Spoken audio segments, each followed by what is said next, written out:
Breaking news.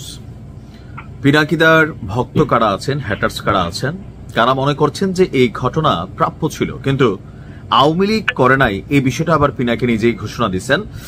স্ক্রিনের এক অংশে আপনারা যে দৃশ্যপট দেখছেন, এটা হচ্ছে পিনাকিদার যে বগুড়ার যে বাসভবন আছে, যেখানে তার মা থাকেন, সেখানে গত রাতে দুইজন মুখোশধারী মানুষ গিয়ে বাড়িতে আগুন জ্বালাই দিচ্ছে। এখন এই ঘটনার পর স্বাভাবিকভাবেই প্রথমে আমরা সবাই মনে করছিলাম, যেহেতু ধানমন্ডি 32 ভাঙার মূল নায়ক হচ্ছে পিনাকি, সেইটারই সম্ভবত প্রতিশোধ নিয়েছে আওয়ামী লীগ, অথবা অন্য কেউ করে আওয়ামী লীগকে ফাঁসাইতে চাইছে কিনা এটা নিয়ে একটা প্রশ্ন ছিল, অথবা আওয়ামী লীগ নিজেরাও করছে কিনা যে ধানমন্ডি 32 আগুন দিছ পিনাকি, তোমার বাড়ির তো রক্ষা নাই। এই যখন পারসেপশন মানুষের মনে, এই যখন জল্পনা কল্পনা, এর মাঝখানে পিনাকি দিয়েছে ভিন্ন রকম তথ্য। তিনি আসলে কোন দলকে মেনশন করলেন? পিনাকির এই মুহূর্তে হেটার্স কারা? আওয়ামী লীগ এবং বিএনপি, জামাত ইসলাম ফুল ভক্ত, এনসিপি আরো ভক্ত, কিছু কিছু নেতাদের সাথে দ্বিমত আছে। এখন পিনাকি বলছেন যে আমার বগুড়ার বাসার সামনের দরজায় গতকালকে রাত 2টার দিকে দুইজন মুখোশধারী আগুন লাগিয়ে দিয়ে যায়।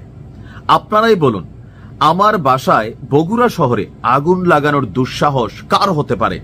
আমরা দাদা মনে করি এখানে অনেকেই করতে পারে, কারণ আপনি অনেকেই আঙ্গুল দিয়ে রাখছেন, এটাও হতে পারে। আচ্ছা, তো এখন পিনাকি বলছেন যে আওয়ামী লীগ এই দুঃসাহস করে নাই, তার মানে কারা করছে? জামাত ইসলামও করে নাই, আওয়ামী লীগও করে নাই, এনসিপি করার প্রশ্নই আসে না, আরো যে রাজনৈতিক দলগুলো আছে তাদের তো সেই কলিজাই নাই। তাহলে তিনি আসলে বিএনপিকেই বুঝাইতে চাইছেন অলিখিত ভাবে। তিনি বলছেন যে আওয়ামী লীগ এই দুঃসাহস করে নাই, বাসায় আমার বৃদ্ধা মা থাকেন, এই পিশাচদের সেই বোধটাও নাই, এরা করতে আসছে রাজনীতি। কারা? ভাসুরের নাম মুখে নিতে হয় না আমাদের রাজনৈতিক অঙ্গনে, আমরা বুঝতে পারি যে এখানে তিনি অলিখিতভাবে বিএনপিকে আসলে ইঙ্গিত দিচ্ছেন, যদিও তিনি বিএনপির নাম নেন নাই।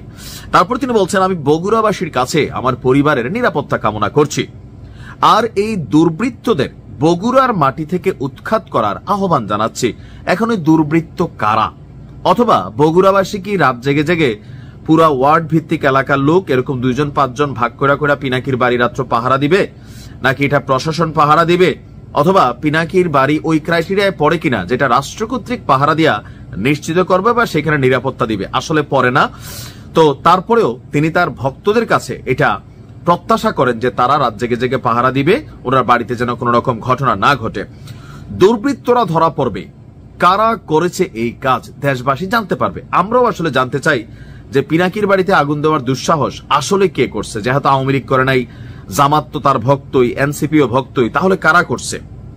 তারপর তিনি লিখছেন যে আমাকে কোনো হুমকি থামাতে পারবে না, আমার বাড়ি ভস্মীভূত হয়ে গেলেও আমার কণ্ঠস্বর থামবে না। ভস্মীভূত মানে হচ্ছে যদি জয়লা ছাই হয়ে যায়, আঙ্গার থাকে না, ছাই হয়ে যায়, তারপরেও তার কণ্ঠস্বর থামানো যাবে না। ইনকিলাব জিন্দাবাদ। এই ঘটনা কারো বাড়িতে আগুন দেওয়া, কারো বাড়ি পলিটিক্যাল পয়েন্ট অফ ভিউতে ভাঙা ফেলা, এই ন্যারেটিভ কিন্তু পিনাকিদারই তৈরি। দেখেন, আপনি যেই ন্যারেটিভ তৈরি করবেন, এই ন্যারেটিভ আপনার উপরে আসবে। এখন আপনার বাড়িতে রাতের আধারে তারা আগুন দিছে, কোন এক সময় কিন্তু দিনের আলোতে দাদা আপনার বাড়ি ভাঙা ফেলবে, কারণ 32 যে ভাঙছেন আপনি, এইটার একটা ঝাল তো আওয়ামী লীগের আছে, মনে মনে 100% আছে।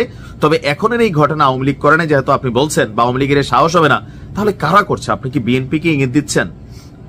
তবে এই খেলাটার শুরুয়াত, বাংলাদেশে অনেক কিছুর শুরুয়াত হয়েছে।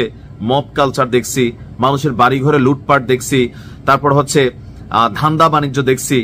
এইগুলো আমি সেই প্রথম থেকে বলে আসতেছি, আপনি যেটা শুরু করে দিচ্ছেন আপনার হাতে ক্ষমতা থাকার পরে, এটা কিন্তু ভাই আপনার উপর ফিরে আসবে। আজ আসুক কাল আসুক, যখন আপনি আরেকজনটা করে উল্লাস করছেন, নেতৃত্ব নিচ্ছেন, মজা নিচ্ছেন, আপনার এটা যখন হবে তখন মানুষও মজা নিবে। এটা প্রকৃতির কঠিন বিচার, এটা কখনোই কাম্য না, কিন্তু ষষ্ঠা যিনি তাকে তো ভুগতে হবে। আমরাও চাই পিনাকির বাড়িতে কারা আগুন দিছে তার প্রকৃত তথ্যটা আসলে প্রকাশ হোক। নিশ্চয়ই পিনাকিদা বের করে ফেলবে। ভালো থাকুন।